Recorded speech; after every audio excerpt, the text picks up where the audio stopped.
Hi there, sixth graders. It's Mr. Kerr as we go into week 10, and we'll be talking about reasons and maps in the age of exploration. So, why were people exploring at this time period, and also how maps helped and possibly hindered this age of exploration as well.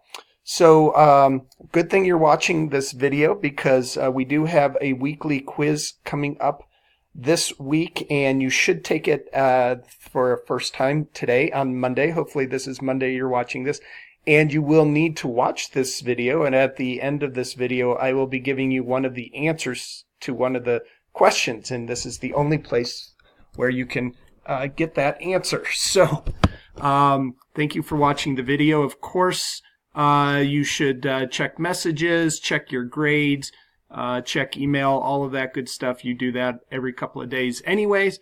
Don't forget about this ballot extra credit opportunity. It is due in a couple of weeks, so check that out. And so Unit 1, Week 10. Got a good number of pages to get through, but of course go to the end today and take the quiz once, and then you'll be able to come back later in the week.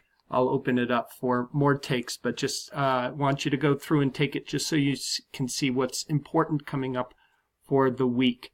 A couple of discussion boards, and just on the discussion boards, remember you need to go through all the material, videos, and readings before it, but on the discussion boards you need to do your post, about a paragraph of a post, and then comment on at least 2 of your classmates. As always, use evidence, details, and facts to back up your opinions, whether you agree or disagree with in your replies.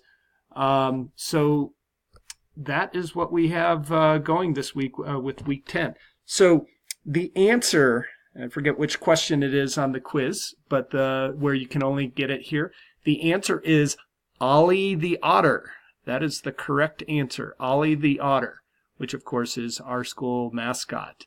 So make sure you get that in there correctly, and I'll see some of you on Wednesday, and any questions, let me know. Thanks. Bye.